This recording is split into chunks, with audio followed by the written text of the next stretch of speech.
making the comment that it's hard to support black business these days Yes. is kind of controversial. Not Right. saying that we can't support black business, but the markup. I mean, if I go to a restaurant and I went to this restaurant in Las Vegas and Okay. black owned restaurant. Okay. I'm not going to say the name of the restaurant. They're a nice restaurant, but they Nick. served they served our food on they served our food on you know it was like I was at a picnic basically.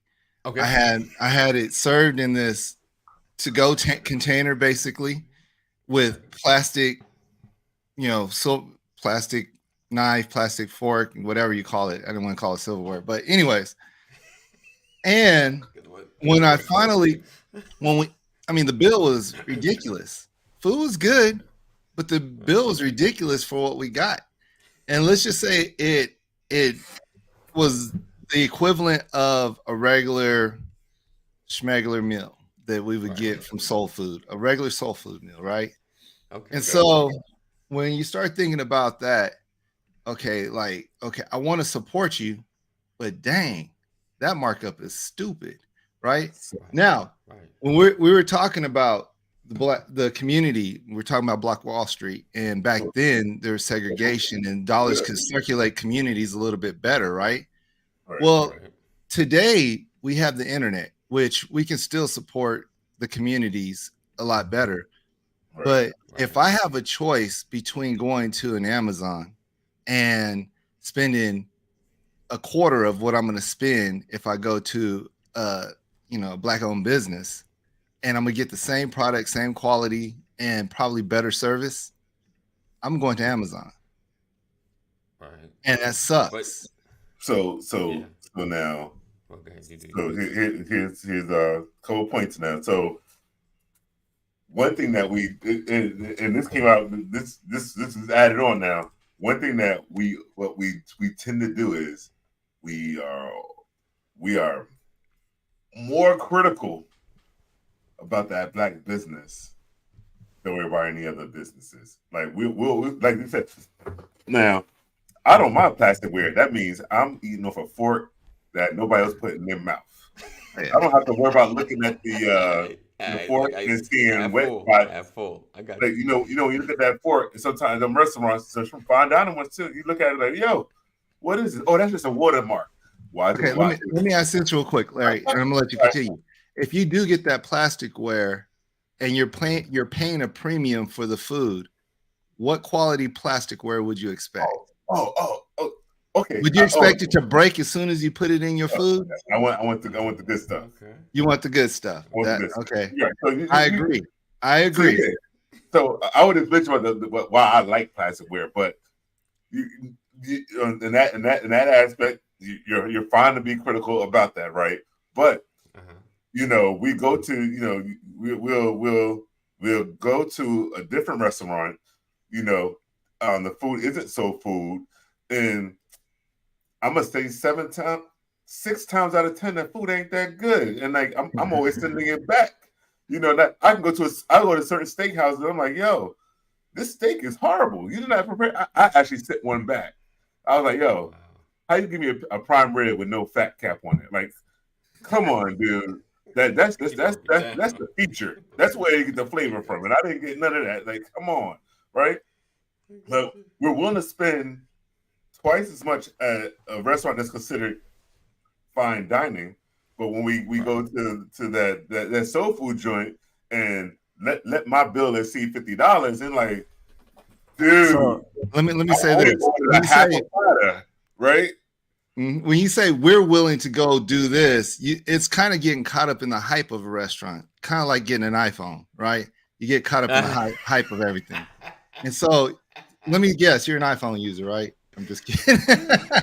You know All right, what? don't mute me yet, 80. We're joking. But I'm just saying, sometimes you I'm get gonna caught up try. in the hype of a restaurant and you'll go and okay, all Best right, of both worlds. okay, Best of both worlds. all right. So you're on the So fence. Um, but what I'm trying to say is, like, when you start to think about those restaurants you're talking about, I get it. We shouldn't even frequent certain restaurants. Now, if I go to, like, let's say Papa Do's is good. Papa Do's is you're gonna get charged a premium. It's not your high end restaurant. It's not your low end restaurant. You're gonna spend a little bit, but when you come out of there, you feel satisfied. You're like, okay, I don't mind paying for this. I don't mind paying for X, Y, Z. So that's all I'm trying to say. If you're gonna charge a premium, no problem. Right. Just make it a premium experience. Exactly. So so now I do party photo booths. I don't mention my paparazzi photo booths that much across here. Shout out the paparazzi photo booths. We travel. But anyway, so like I had to break myself of that concept of, hey, I'm considered a Black business owner, right? And I had to get out of that concept of, that 25 cents, selling my services for 25 cents, because that's the only thing, like, in order to get support from my people, they're only willing to spend this amount instead of commanding more, knowing that I give well over premium experience. Like whenever a guest, they frequent my, we call it, we make you and your guest the start, right? We give that full premium experience within our affordable service. We have from the props, from the engagement from me, from the engagement of whoever else I have working. Like we engage you. You don't just go there, stand and take a picture. We helping you pose. We're making you laugh. You're having a good time. The line is long. We're turning it up, right?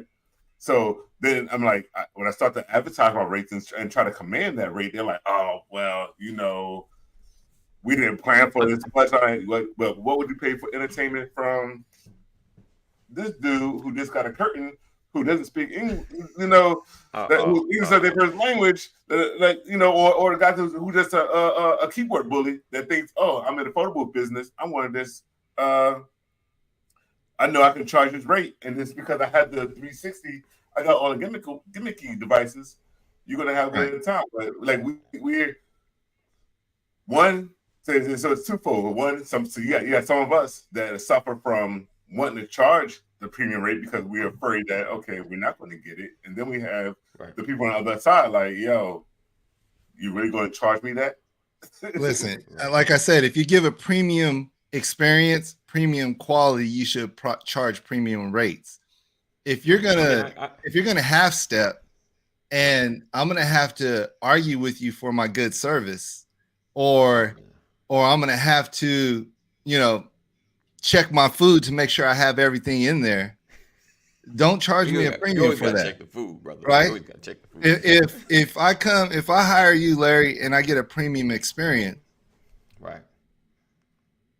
Did he just freeze? Experience. Yeah. I would want to tip you well for that experience. Right? I think we should be fair on both ends. Like, I don't mind that. But if Larry, you show up and you acting like you at the party, and oh yeah, no. Open bar? What? Right over there. Hold up, y'all. I'm at the bar. That's different, right? You can't expect that premium pay for a non-premium experience. Right. And so, like, again, it doesn't matter, but again, we have to step up to those levels. Yeah.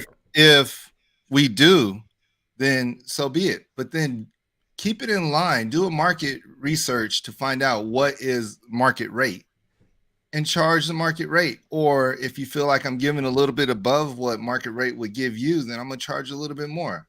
But at least know where the market starts at. Right. Yeah.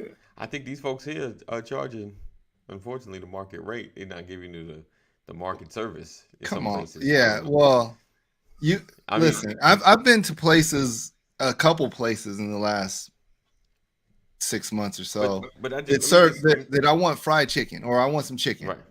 And I want some greens, and I want some cornbread, and I want some mac and cheese. I just want the regular schmegular, right? Regular schmegular. And I guess maybe I'm just old school, because I don't know when this all became like a $30 meal. When did that become a $30 meal? I'm just saying. Last 10 years, man. COVID.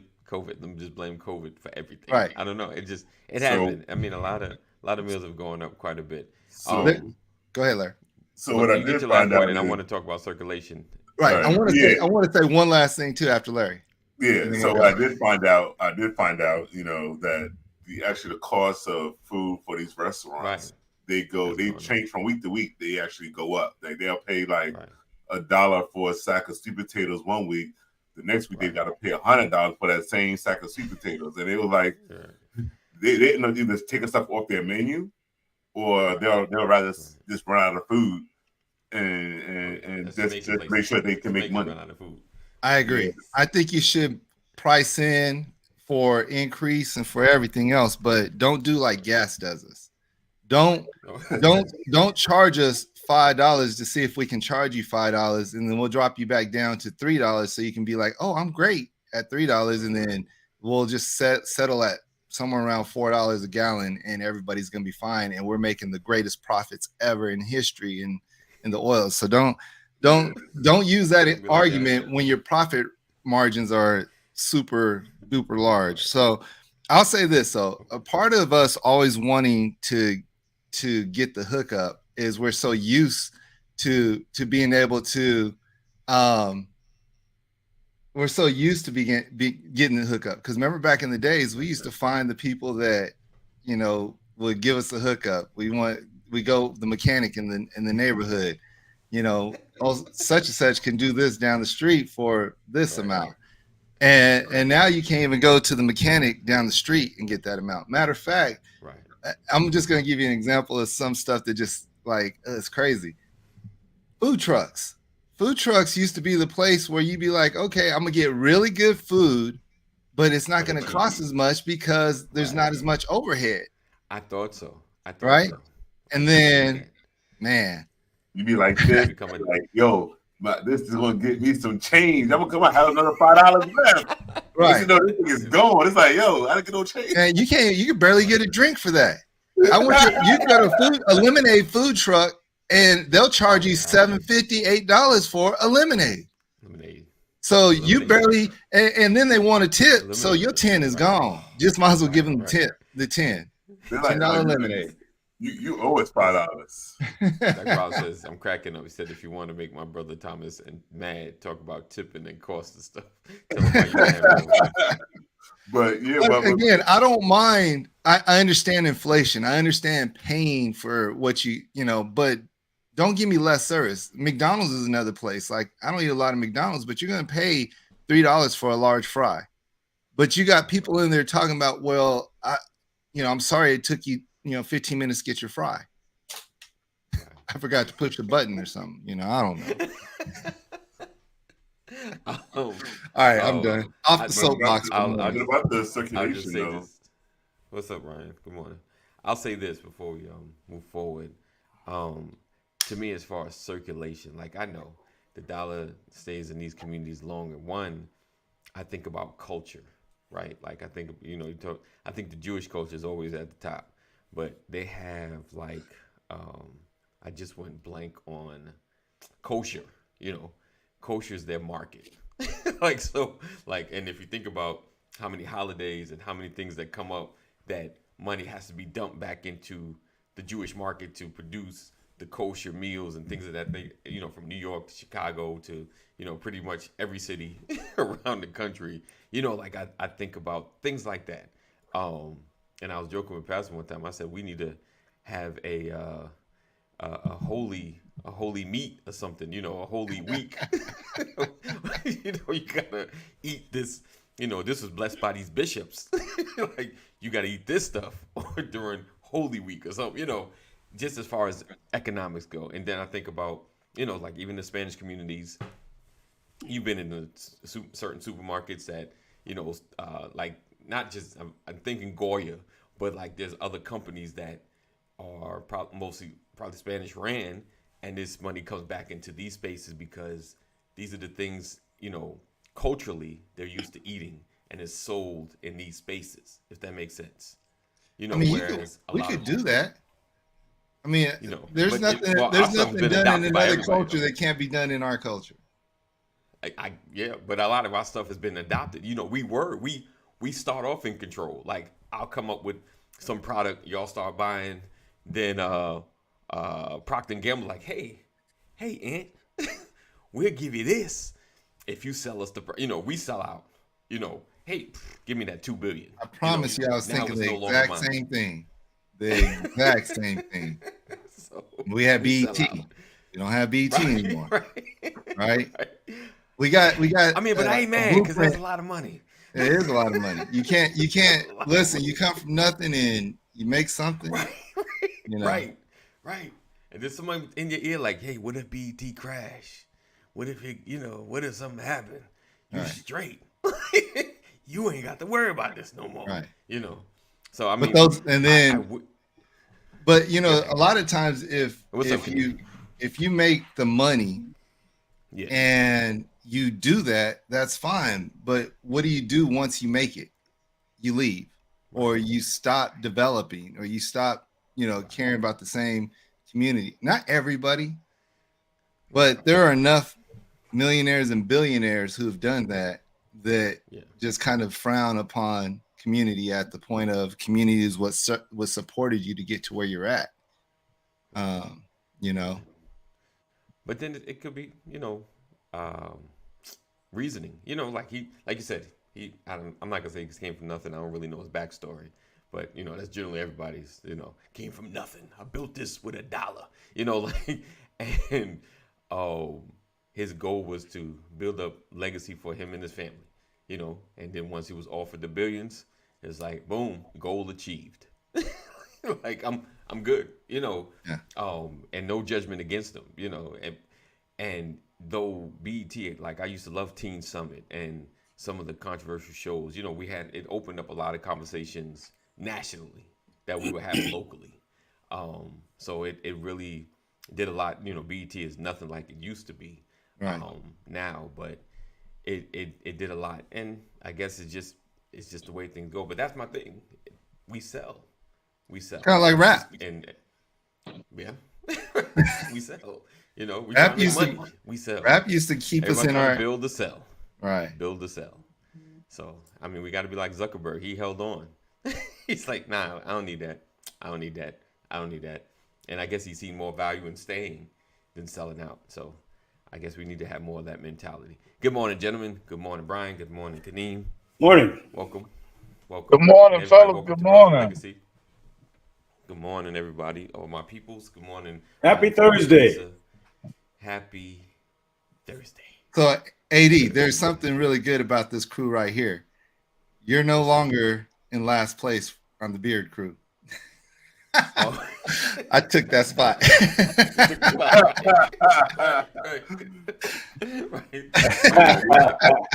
Hold on, I did kind of peep that. That would be a fair statement. We're like increments. It's like you, then me, then Brian, then Kaneem, then Larry. I don't know. People like the full gray. Brian might be getting you on the full gray aspect of things. It might carry him to the top right there. Don't be mad if you all of a sudden see that this is jet black. Don't be mad. Hey, do you? Just for metaphor reason. It's just a comb through. I'm just combing through. So, it'll be gradual. I won't even notice. I'll like every day, like do a strike, do a strand of hair. Gotcha. And then I had that nice nice darkness going on. Mm-hmm. Look, I may have considered it until Yes, I heard there about you go. Midnight Cocoa Bean. He said, "Get you some Beijing." That's right. Midnight Cocoa Bean ruined it for me. With Bad Boys, when he did that, I was like, oh man, because I was using just from them a couple years ago when he did that, and then my boy's like, yeah, like get that cocoa bean, huh? So let me ask you, if you do, the color changes. Yes, indeed. Does your mood change? Do you feel different? Younger? Do you feel younger? Does it vibrant? do something for you? Nah, because my knee's still gonna hurt.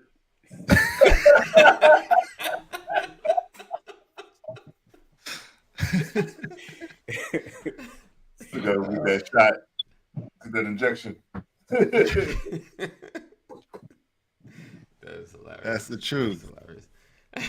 We'll see. We'll see if I feel more, If you more vibrant, you feel vibrant, more strong. You're like feeling yourself, right? And I got this. Yeah. Got this. I've earned every gray. You got all girls, of course you did. I mean, you got all them girls, I should say. Of course you did. Yeah. Whew. So again, guys, welcome to the Brothers of Legacy. Appreciate you guys for being here. It is Thankful Thursday. I just came up with that because this has nothing to do with being thankful, maybe. But man, it's about thank you guys for being a part of all that we do. Appreciate my brothers for being in the building and not leaving me hanging. Thank you guys for being here. Thomas has been out a minute. He's been traveling the world, handling some ministry business. So we appreciate him for being back. I'm glad to be back. Glad to be back. I got a lot to say. I'm just kidding. Tell him why you mad, son. Tell him why you mad. It's my 4th album. All right.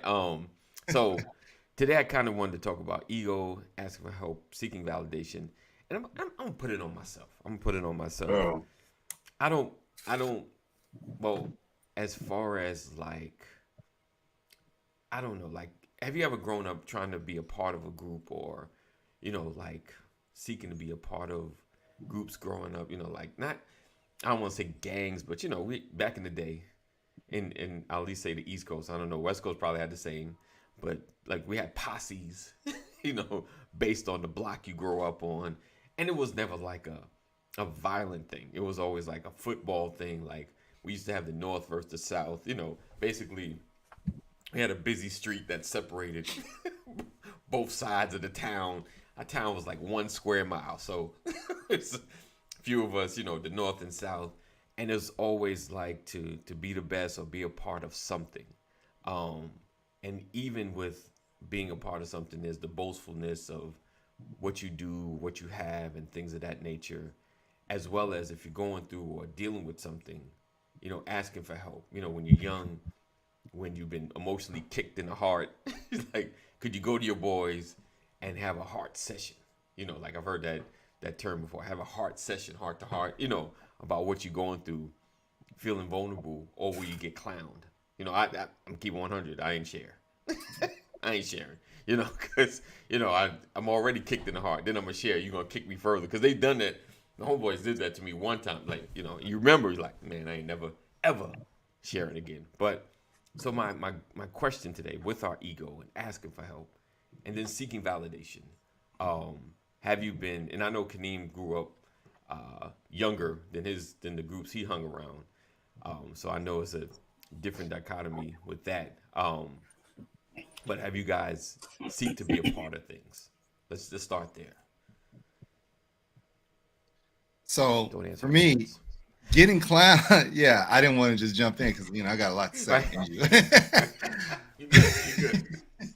Nah, but growing up, getting clown was a part of the process, but you still had people you could talk to, and just like us having these conversations right here and how easy it is for us to have conversations about whatever and roll into many different conversations the same way growing up. You may come with something, you may get clowned up front, but they still care about how you feel because that was just a part of the process. And if they didn't clown you up front, after your little heart healed, then the jokes began, right? It's kind of like when you watch Menace to Society, when he's like, "Don't die, Kane, don't die," and then they get after that they're clowning each other about that. Man, you was acting like a little, anyways, and so to me that was a part of the process. There was no ego because the people that were around you were all you had. It was like it was family. It wasn't like family. It was family, and those people ended up being the people that you roll with. As you grew older, you can trust that they got your back because they've shown their vulnerable side also. And I think that was a key element to really connecting with people back in the days is could you be vulnerable around one another? And you know, if you always felt like someone had something to hide, or they felt like they're better than you, or they couldn't, you know, express themselves. And the way we express ourselves was probably the worst way to do it anyways.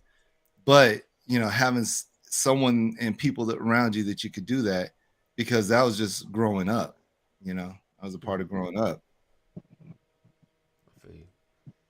Anybody else want to jump in on that? Listen, what he said. I mean, the reality is, growing up, you know, you get in trouble with your mom. Everybody got in trouble with their mom. It's just a question of whose turn was it this week. You know, everybody got a whipping. You know, you can hear it from outside.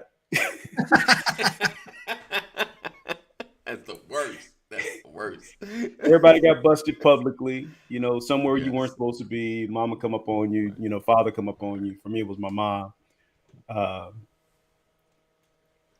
I think we all went through the same thing, man. So everybody got clowned because everybody went through the same stuff. You couldn't hide. See, when I was coming up, everybody knew everybody. Everybody's parents knew everybody. You can walk up the street, you know, whose house you at today? You know, you hanging out at people's houses. You all upstairs in the attic hanging out, you know. We teased people. We knew who peed in the bed. You know, we knew who didn't wash their socks. You know, we knew all of that stuff, right? We knew who not to go behind them in the bathroom, whether it was your brother, your sister, or your friends, your cousins. You know, everybody's business was out there. You know, there were certain things you couldn't put out there, but for the most part, you know, it was probably $5,000 annually separating every household. Right. So you're all on the same everybody's in the same economic bracket, at least in my town. Right. If you lived in Kankakee, you won the ball. There's only 13 people there. Just saying, you know, we pretty much, whether you black, white, purple, or green, you pretty much cut from the same cloth. Right. You know, the same schools, you know, same churches, you know, we did Court Street separated, you know, the north side from the south side, you know. There you go. Yeah. So my thing is, when you said heart sessions, for us, heart sessions was all about joning, capping, not capping as in telling a lie, but talking about people. That was the heart session because the fellas would get together and it would get brutal. Right? Somebody put your business in the street. Don't be that house with no TV. You know. Yeah. And you better not cry. And you better not cry. I mean, look, fight before you cry. Fight before you cry. You ain't had to tell everybody that. Yeah. That's what we start. Yeah. We used to go at it, and it was brutal because everybody knew everything. No one could hide. Right. You know? Right. So. That's why your mama like, oh. Yeah. Oh man. That's funny. You can't do that today though. Man, kids today, you say your mama, they don't even know how to handle it. They're like, she said my mama. Yeah, you say your mama. What? You tell my mama? I just say your mama. They ain't talking about fighting either. They start whining. Yeah. Yeah. Been nowhere whining or shooting. Listen, Payless shoe store back in the day would any excess shoes that weren't sold. Now this is crazy. They would take the shoes and just put a cut all the way through the side of the shoe so that no one could wear it, and then dump it in the trash. Back in the day. Wow. Yeah. Shoes. I mean, and we found out. Uh-oh. That's the new style. The cut Payless. Cut Payless. Hey, nah, you was sewing up some shoes. Sewing up, right. You walking around with Payless shoes with a thick thread, resealing the shoe, and wearing them to school. You know. I'm gonna tell you, if you were not a part of that crew with the cut Payless, you knew you got talked about. Right. Yeah, right. I'm laughing at what Jeff posted. Sorry. Yeah. So I gotta. wow. When we're talking about our ego, asking for help, and seeking validation, it's kind of funny. In the 9th grade, I had to switch schools midterm or mid-year, and I got to this new school. You know, I've been rocking my Payless Pro Wings forever up to that point, right? And it was fine. You know, everybody else, they knew I didn't have the money like that and everything. So I get to this new school where, okay, so the first day I got there, I got suspended a week. And I come off that suspension. The next day, I got suspended 3 days. And then I come back off of that suspension and I'm at school finally. And I go into the bathroom and I come out, and this girl from the hood I grew up with, she at the top of her voice says, he got Pro Wings on, y'all. Loud as can be. I mean, she was just loud. Just imagine the visual. And everybody turns like boom and cracks up laughing. Man, I'll tell you, the ego, the validation, all that. I went straight to my grandmother's house after school. I didn't even go home, to my grandmother's house. Grandmother, my shoes hurt my feet. Can you buy me a pair of shoes? She bought me a pair of British Knights, BKs. Okay. Right? Okay. Yeah. She bought me a pair of BKs. And I, since that day in my freshman year, have never wore a pair of Pro Wings again. Wow. From that moment till this very day, I have not wore a pair of Pro Wings. She done hurt my little ego, and I needed to be validated, and I was so insecure. Yeah, the all white joints. That's what I had on too. That's what I had on. Brand new. They was clean. Right. They were clean as can be, and I never wore those shoes again. Matter of fact, my dad bought me 2 pair at one time because he always wanted me to keep them white. Right. Both them mugs went to the trash. 8th grade. I didn't even wear them to cut grass in. Eighth grade in Chicago, Charles Earl Middle School. We lived in 62nd and Marshfield, and we battled roaches in our unit. You battled. Huh? I had a Dallas Cowboy duffel bag, school bag, and one day at school, a roach crawled out of my bag. Oh no! I don't even have to say anything else. What was your nickname? You see, it got silent. Like, yeah. I'm so sorry. I'm so sorry, brother. What they call you? My bag was by my chair.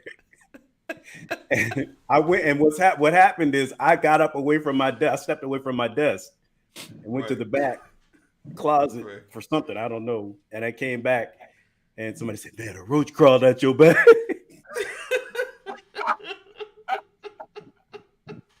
It was a bad day at the office. Man, how long did it take for you to live that one down? Well, nothing lasts, man. It was somebody else's turn the next day. You know, True that. True. That was a bad day. Because that you almost got the name. Like that's you roast back Brian. Man, man, I was called. My bag was a taxi cab. I was, roach coach. The roach is on fire. Nah, this was before that time, bro. That hadn't come out yet. Oh, man. That's hilarious. Man, you old. Hilarious. That was 78, man. 78? Yeah, 78. How did Kevin Hart do the Don Cheadle? I almost went there, but I got you, Thomas. I got you. I can't help it. I'm sorry. That was like the funniest thing I think he's ever done. Kaneem, you quiet, brother.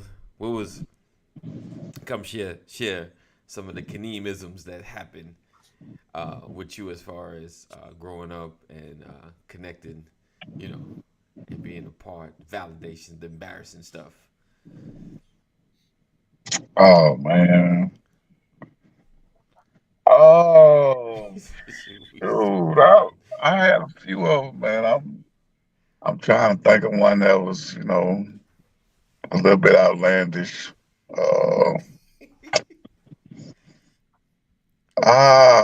Man. I don't think none of them appropriate for this time, though, man. I don't. Yeah, I don't know, man. Struggle is real, huh? Wow, man. So see, he was on the other side. He was the one calling people, "Oh, Bush girl across your bag." No, I mean I had You got on some. pro wings over there. I was He was the instigator.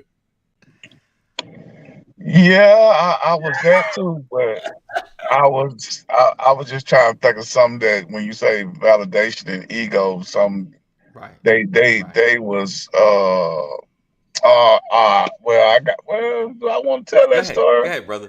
Go ahead, brother. Just I think slow it down. I got you. Hey, I got Kenny, the come on. button right there. It's just us. Oh yeah, I It's hear you, just bro. I hear you. Do I will go ahead and embarrass myself. you read the couch? Okay. Read It's the all couch? The ego ain't gonna let him. Uh, He's getting past it. yeah, I'll go ahead. I I probably was about 11 or 12, something like that, right? Okay. And being that my mom, she worked second shift. So when I get out of school, I'm at home by myself. So my house was kind of like a party house. You know what I'm saying? So Gotcha. everybody would come over to my house as far as those that stayed in my complex. And just so happens, it was one of them days. I guess we was being a little managed. I had all my buddies and there was a few females in the complex, and we all at my house, and we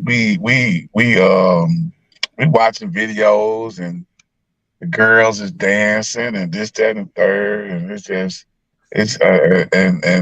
the fella, I think it was like two or three of my homeboys. Anyway, it was a girl apiece. Everybody had a girl apiece, so Okay. we all just chilling. The girls dancing, and they, next thing we being a little managed. We like pulling the girls to us, and now not everybody got girls sitting on their lap, whatnot, and we trying to fill them up, and everything's I got you. going great, Okay. and the next thing I know, I'm talking about. Uh, uh, All right. We're gonna take a break. We'll be right back. We're gonna run this intro real quick, and we're gonna take a moment there, and we'll be right back after this. Let's just start right here. As Let's always, throw this in there real we quick. love you. Know that God loves you more. Stay safe. Thank you guys for rocking, hanging, being Make sure to sharing is caring. All of my replay peoples that watch in the background that I know see this show, I appreciate you as well. That was good. I didn't mind embarrassing myself, you know what I'm saying? But yeah, that was ego and validation right there, because all my partners was looking at me crazy, and she was looking at me crazy, but I took it like a soldier. Took it like a soldier. Man, I would say I am really proud of you, bro. Took it like a soldier. You let it go. They know you're healthy. Oh yeah, no doubt. You know what I'm saying? So, but yeah. It is what it In my is. mind, I'm like, what could be so inappropriate? What could he say? I was trying not to say that. It's all good. Listen. One, I appreciate you for sharing. Real talk. I appreciate you for sharing it. That's real. That's some realness right there. Can't be no more transparent than that, right? Look, Lisa said, you should have been watching Team Summit. Don't manage stuff. As managed as you want to be. I don't care what nobody said. Girls were faster than the boys. This was back when Two Live Crew, and it was Shake It with, you know what I'm saying? I mean, it was that was it. You know what I'm saying? But that was coming out party, I guess. No pun intended. No pun intended. No pun intended.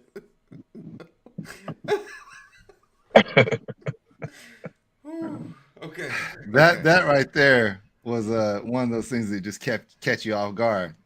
Oh, Walking I into a didn't- room, I getting your didn't- eye busted out because something's happening in the room. You ever had that?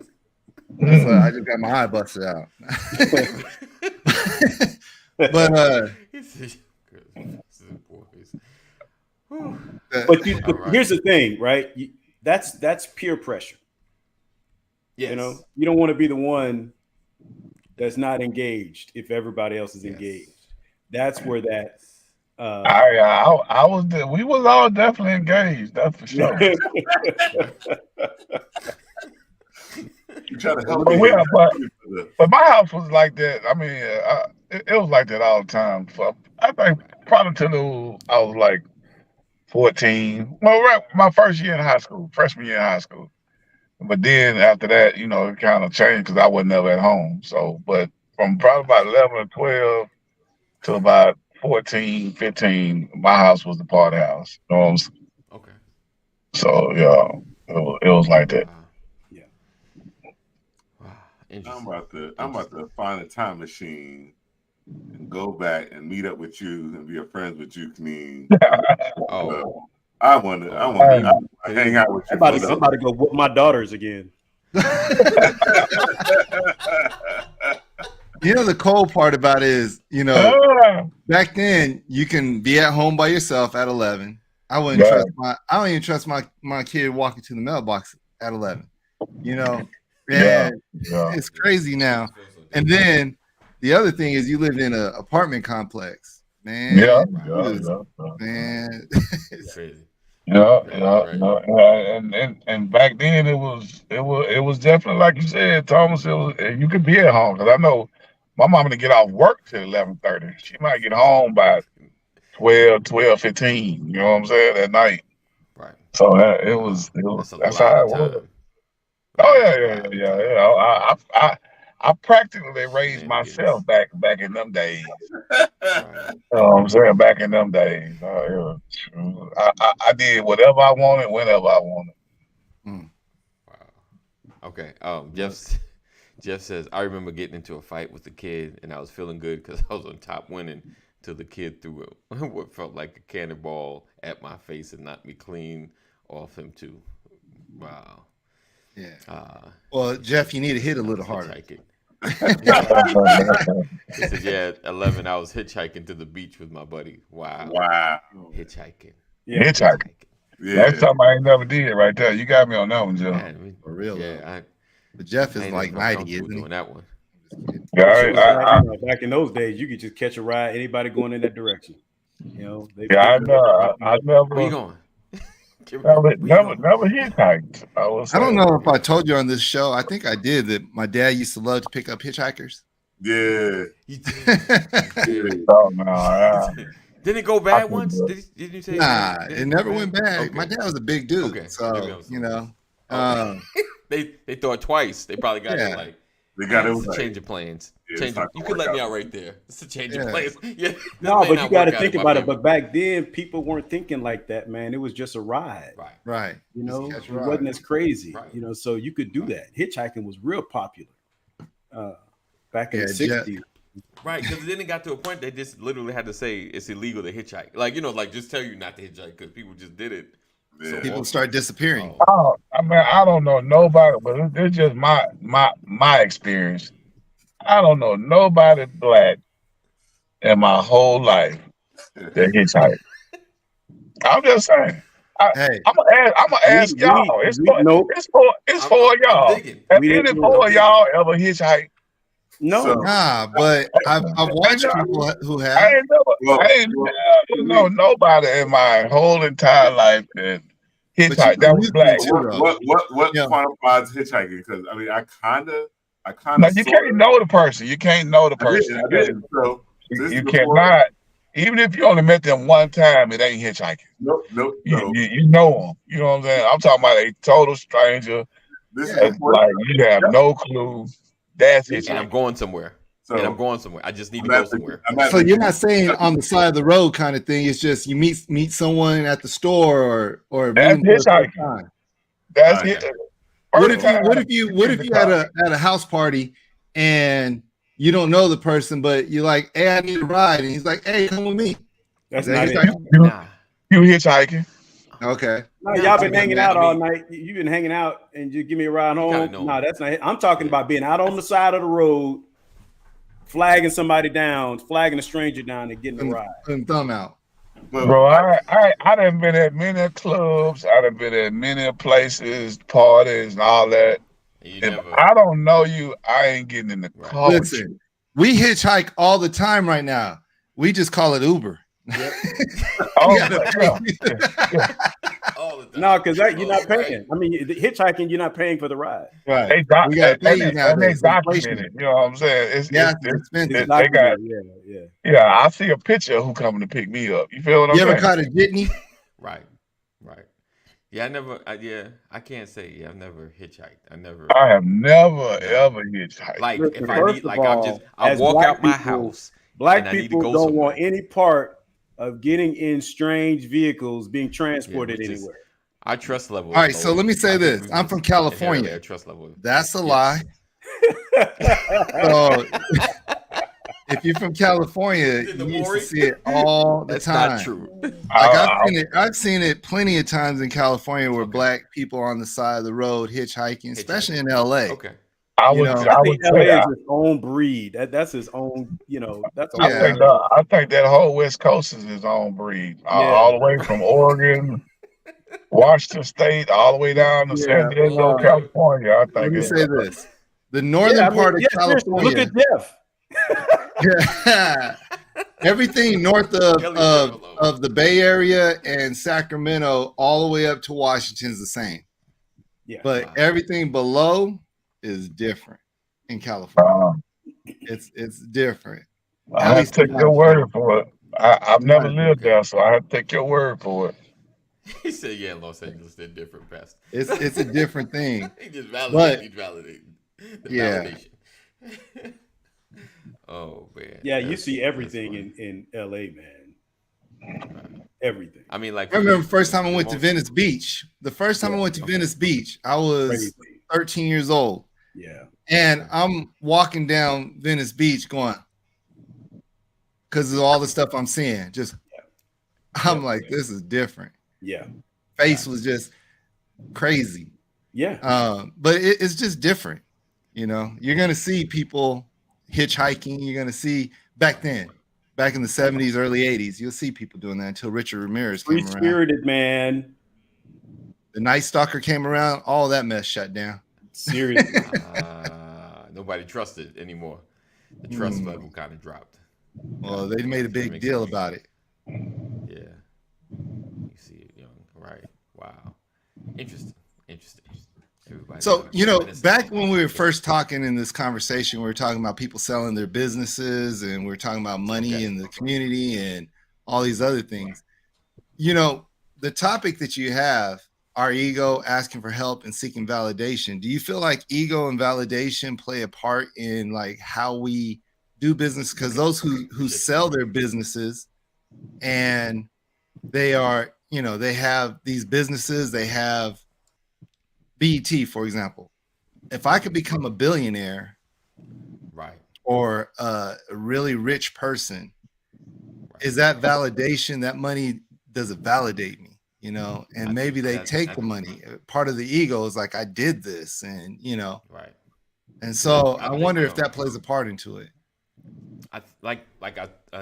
I discussed, you know, the difference between you know, like BET and Facebook. You know, Mark Zuckerberg, he didn't have anything to prove. He was already at Harvard. He had money. You know, his family had some kind of money. Like there was no bit of struggle that said anything about Mark Zuckerberg. So him creating Facebook was like, he felt like it probably was a movement. He was building something greater, you know, like something big or whatever. And pretty much that was one of his reasons for holding on to it. Of course, value as well, but he felt like he was building something bigger, you know. I think like for why his name escaped my mind, the founder of BET. Bob Bob Johnson or whatever. Bob Johnson. He, you know, like you said, he came. I think his story was coming from nothing. You know, if I'm not mistaken. And so he built something that had a huge valuation. Maybe he didn't think past the culture, or maybe just felt like it could be put on autopilot. You know, another company step in, it'll still keep the same culture and things of that nature. Or he just worried more about his community, his family, like the close knit people, and not necessarily legacy. And so I think, you know, it is that ego, you know, that validation. I'm a billionaire. Like, you know, it's that validation of now I won't have to ask for help any longer because I have enough money to take care of me, several generations, and a lot of people right now, you know, and maybe create or start something else passively, you know, without having to work so hard at it. And I think that steps into it, you know, whereas if you're more just, you know, culturally minded, you know, like I want to build something to help everybody, a legacy, then, you know, you're not so ego driven. Right. What do you guys think? How do you feel, Kaneem and Larry? I'm gonna take the money, man. Right. I'm gonna take the bread. I mean, my whole thing is you got into it for a purpose. You had an idea. You thought it was gonna blow up. You thought it would be Right. solve a need. You thought it would be, you know what I'm saying, create a revenue. It did that, especially if it did that. And if I sell a licensing, or if I sell the whole thing, uh, and my whole point was to get money, so it didn't go away.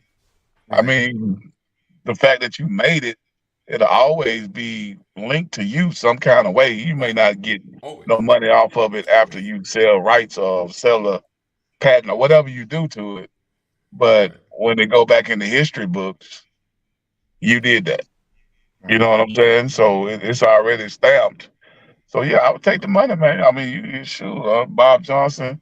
I don't know how many billions he got, but yeah, I'll take the money. But when you think about BET, who started BET? Bob Johnson. You know what I'm saying? Right. Is he still associated with him? No. But who Yeah. started it? BET, Yeah. Bob Johnson. You know So what I'm saying? You go back in the history books, that's what's gonna come up. So his legacy is already cemented. You ain't got to. Yeah. because When you retire, do you have to go all the way out till you die with the same? Nope. like, like, like, do I just say I kept that? I mean, his listen, family forever. forever will Yeah. probably They be kept it rich. You know what I'm because saying? Like, I mean, 2001, $3 billion. yeah, it's How like much? they don't. 3 billion. Three in Yeah, 2001. it's like the now. Yeah. Only way I could think that his family would ever become poor or destitute is if they just made some truly bad A lot. That's choices. a lot. That's a Yeah, lot of yeah. bad What I'm saying, choices. I'm A like ton if of you bad just choices. put it in some type of fund or Right. an The account, interest the alone. interest rate. I mean, you're probably making $1 million at least a year. I'm gonna say you making A at least $1 million, million. A $1 million million. in interest a If you got year. $3 billion, 10% of that's 300 million. No, I'm just saying. You can I'm pull just saying 10% off of that. that's if you getting 10%. Yeah, if you're only getting $1 million, you're getting robbed. But just think about No, that. I got you saying no. I hear what You you're could saying. I hear you, never, Kenny. you could never be poor. You know what I'm Right. saying? You Like, shouldn't be. At Yeah. the yeah, rate I'm like his legacy. Whoever is connected to him, they will always have money. You know, so hopefully he don't just give it away like Bill Gates ain't got no kids. Like I was like, man, you got a brother, a sister, aunt, or uncle, or something.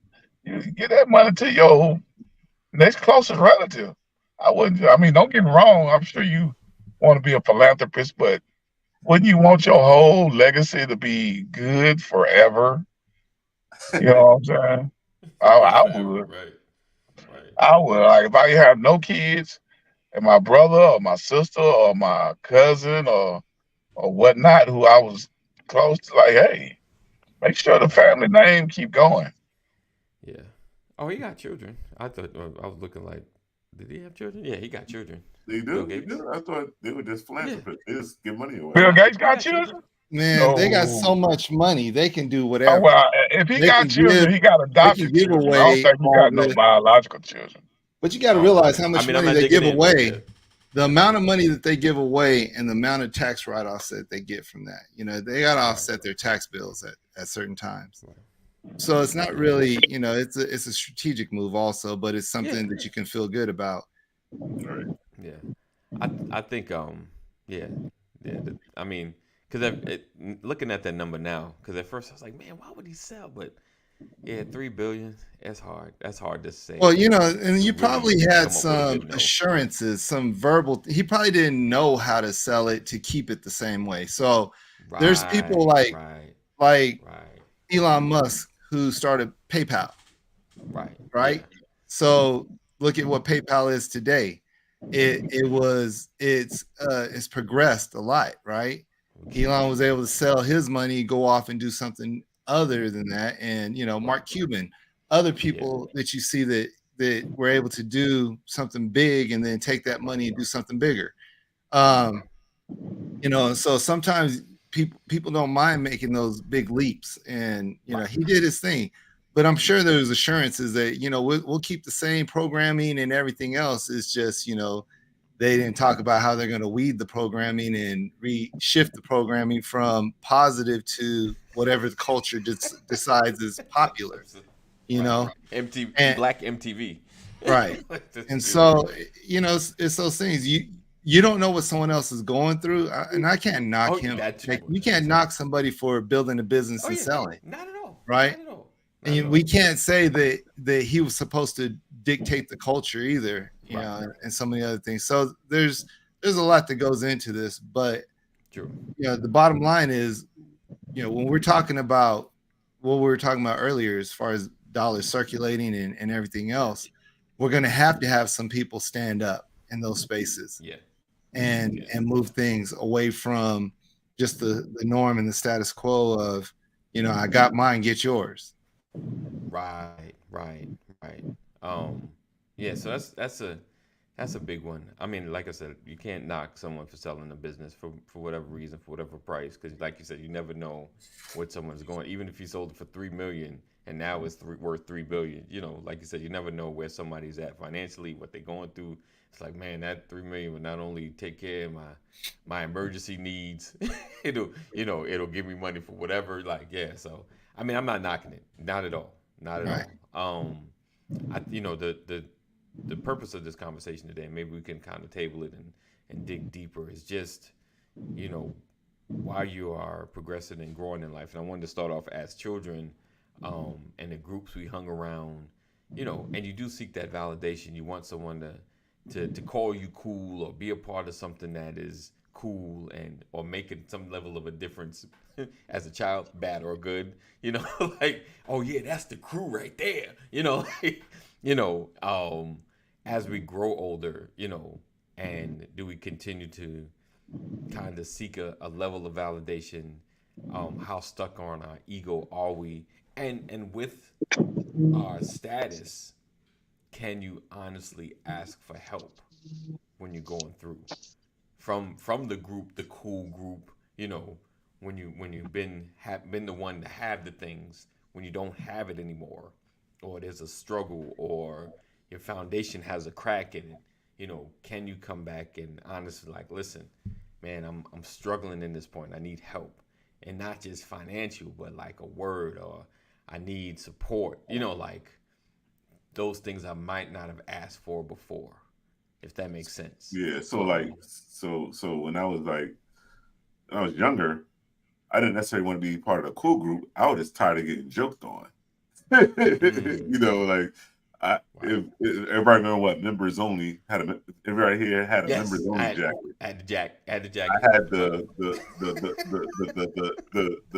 pleather. I had the pleather bomber jacket that, you know, everybody had the other one. So I came to school, thought I was dope, and then one day, my classmate Khalid walked up to my jacket. It was like, "Yo, I ain't got a members only jacket." What you said Not- to not the even whole pull the thing back, class. like, let me see So, that. well, I felt that, right? But now, so, and I've always, it didn't matter. I didn't really care what people thought about me or said about me, right? Growing up, but it was just like it got to that point where I just got tired of getting joked on. Didn't have to be part of the cool group. I just be the one being a butt of the jokes. Like somebody else need this. I was always a new kid in the school. Like, somebody else, I get this, man. But like now, I'm just like, it's not necessarily ego, but it's more so how I'm being. Not necessarily how I'm being viewed. Like what's my legacy going to be? What will people say about me when I leave this planet? And I always try to make sure that if we're in the same room, that it's going to be, we're going to have a good experience, good conversation, or have fun or whatever. You want to be like, okay, this guy is this a genuinely good guy? Like when you meet me, right?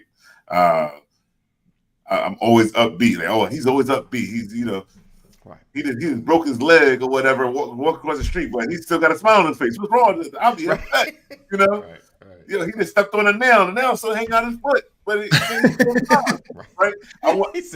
And he's still helping. The nail coming on his foot. And he's still teaching the class with a nail on his foot. Darn, this dude is good. Yeah. So not necessarily validation, but it's like a validation, I'm guessing. Yeah. I would say there's a level of insecurity in there also. How insecure are you still? If you still feel insecure and you need validation, then it's crazy. The other day I wrote this down. I said, just like, I was talking about, I don't need someone to approve, acknowledge, or affirm me in my new life, right?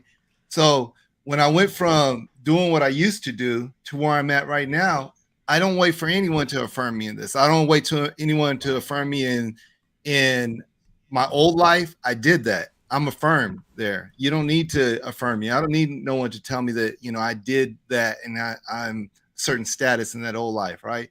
I don't need someone to validate what I know now based upon my education, based upon anything else. I know what I know. I am who I am. I don't need that affirmation, validation. But the difference between then and now is insecurity. I don't have an insecurity. There's some things we still have insecurities in, but I don't have many insecurities. I just kind of walk and I know that I know, and I show the value, and there's a value that we bring. But sometimes when you have certain insecurities still, they show up. And no matter how far along you've come, no matter how much money, how successful, think about the TV shows that we see where, everybody's going back to their class reunion 20 years later and they're looking for that validation still. I'm going to prove to them, I'm going to show to you, and I'm going to, show you who the nerd of this group. I can't wait till I can show you what I became, and, that's still looking for that validation, that insecurity that continues on into adulthood. Yes. And a lot of times we have to realize and recognize who we are and the value we bring and start to realize that, we're all different. We're all going to be, everybody staying. So, well, everybody. Yeah. Well, everybody. With me, it's more so like, it's the way I feel, like how if I walk around, and this is normal. If you walk around me mugging or feeling sad for yourself, right, that's going to do something to your mental health, right? So for 100%. Me, I choose to wear a smile on my face, right? Like, all right, I always try to, is the glass half full or half empty? Well, I'm a glass half full, or that's enough for me in that glass. So it can be a drop in there. And my thirst will be quenched. Right. Nah, not really, but a little bit. There we go. Oh, I had the other one right here in the backup. Almost there.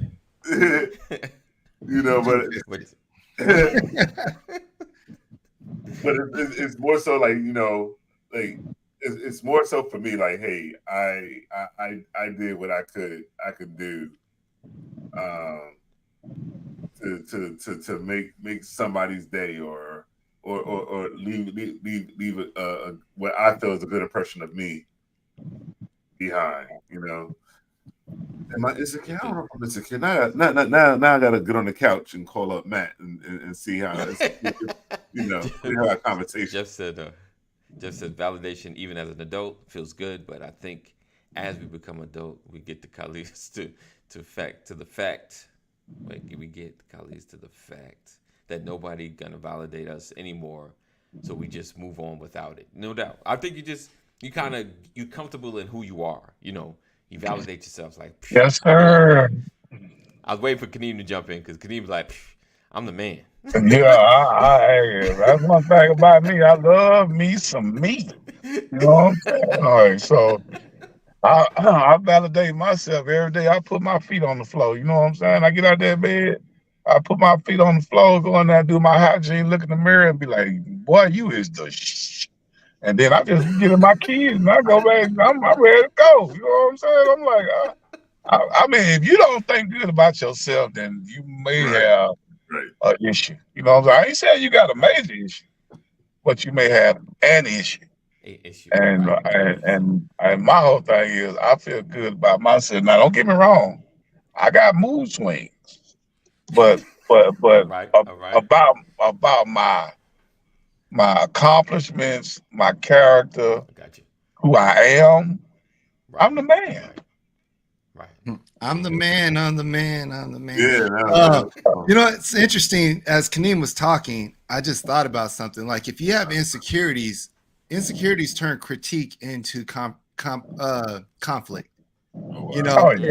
That's interesting because, like, if you have insecurities, someone critiques you, if you feel like you're being attacked. But if you're a person who is just learning, that's how you learn. Like, critique me, give me feedback. And I want to learn. I want to be better in this space. And it's a whole different mindset that keeps you moving forward. And I think a lot of times there's a lot of people, and we talk about sensitivity these days, but there's insecurities out there. And when you give people feedback and it mixes with that insecurity, it feels like conflict. So that's pretty interesting. So it took me a long time to start to receive any critique as feedback, and even at work. Because I was like, wait a second, I gotta start.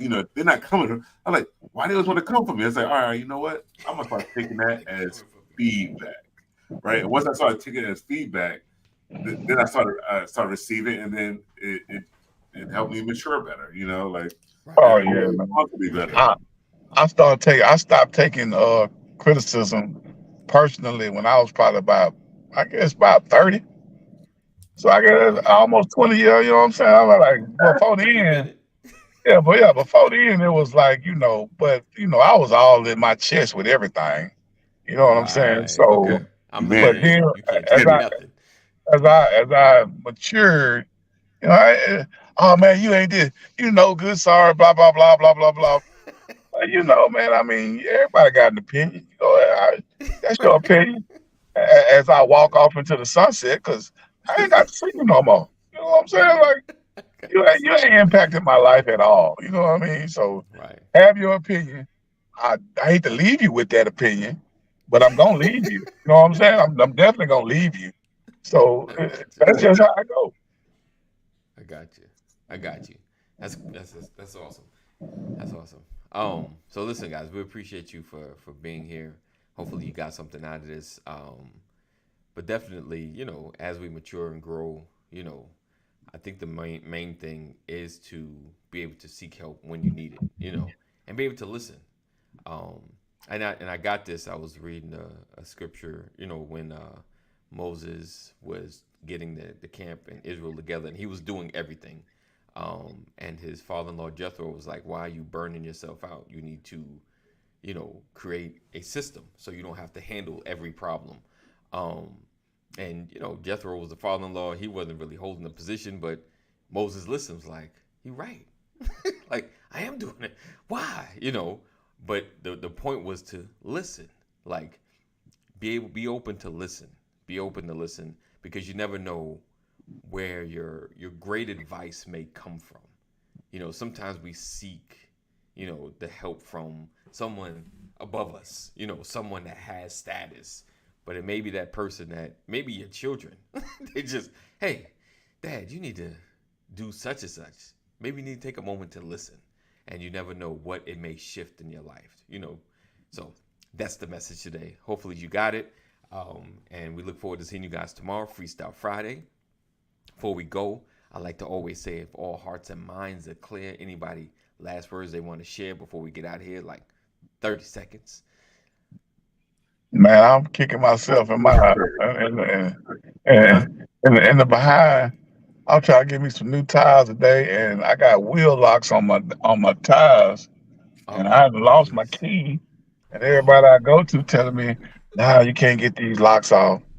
I'm like, so they want me to go to the dealership. So yeah, I'm kicking myself in my behind. So even though I think I'm the man, I am truly an a-hole today.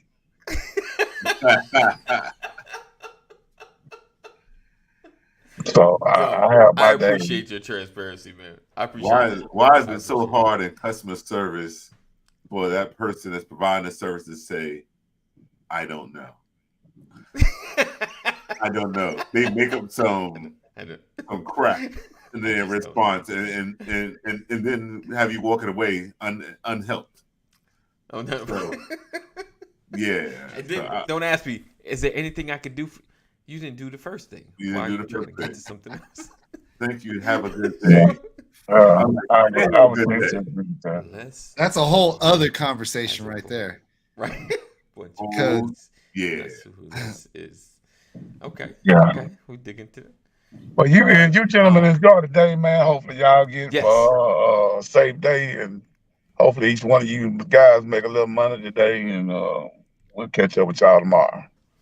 All right. There you go. Well, I had something to say, but Kaneem just said it right there. Yeah. Oh, He said it right there. all right, I'll make some gentlemen. money today. Yeah. Go make some money. Go make legally make some. Oh man, we too know old. We too old Is for there that another shit, way to man. do it? Yeah, we too old for that. We got too much to lose now. Yeah. Right. Too much to lose. For real. All right, fellas, y'all have a good one. Yes, indeed. Right. Oh, Les Schwab is a place. Okay. Yeah, Les Schwab is where you get tires from, but Jeff, in 'cause Georgia, I was like, in Atlanta and in Georgia, if there is a Les Schwab, it's probably like 40 miles through traffic, and you got to go everywhere. So I get my tires from Discount Tires, right? And here, like I can turn a corner and I got probably 4 or 5 of them around me. There, I had to drive to Cumberland or way out south, and it'd be like 30, 40 minutes just to go get my tires rotated and balanced. So yeah, it's crazy, Jeff. So it's a little different out there. yeah, it is. Yeah, everything's 30 to 40. The stuff you really need, 30 to 40. Just know that it's 30 to 40 minutes away. No matter where you are, you could be in Marietta. You're gonna have to drive to Cumberland. 30 to 40. 30 to 40 minutes. All right. So listen, we appreciate you guys. Thank you guys for rocking with us. 988, you or someone you love is having a mental health crisis. Make sure you dial 988. We look forward to seeing you guys tomorrow, Freestyle Friday. My brothers, this Monday, we're going to be getting together, having a meeting. I'm saying it now, so you hold me accountable to it. We're going to have an accountability meeting. It'll probably be late like we used to do, but I'll let you know the time. But I'm saying it out loud, so you hold me like, yo, what's up with the meeting? So hold me to it. All right. So we look forward to seeing you guys tomorrow, Freestyle Friday, 9 a.m. Same time, same place. Know that we love you. Jesus loves you better. Stay safe. Hey, and make sure you get up 7 a.m. Larry, and me, I'm gonna be there. Workout. Get in the workout. Get your workout in. I'm almost finished, Larry. I'll be back. Okay. Oh, school. Oh yeah. Yes. 3.5 weeks. Yes, Thomas is finishing up his degree. This dope. is It's dope, man. This the masters, right? This the masters. So I'm getting a master's degree and a teaching certification at the same time, All and right. that was just the foolishness of me of trying to do everything. I can do it Mr. all. Dude, you just call. Get this Sorry, done. look, if Latrice is still on here, she'll tell you. Call me Mr. Do Too Much. Lisa's on here, she'll tell you. I'm Mr. Do Too Much. Do too much. You're doing too much. Is Sit it your good butt with down it? somewhere. Stop doing too much. Right. Come on, Jeff. One time, Jeff. I want to see you one time. Get up at 2 a.m. and work out with Larry, guys. Yes, I'll be. Not 2 a.m. The workout's at 4 a.m. your time. So See, 4 a.m. Don't. cut yourself short. It's gonna be three. It's gonna be three in. Was a person. But is there any other way to do it though? Doing the most is usually is Doing the the norm most. for certain people. That's the norm. I'm just doing Right. it, Thomas. I'm just Look, doing it, Thomas. that- All right, guys. Yeah. See you guys in the AM. Be safe, be smart, make some good choices. And like Kadeem says, let's make some money today. Let's make some money. Peace out, guys. Peace.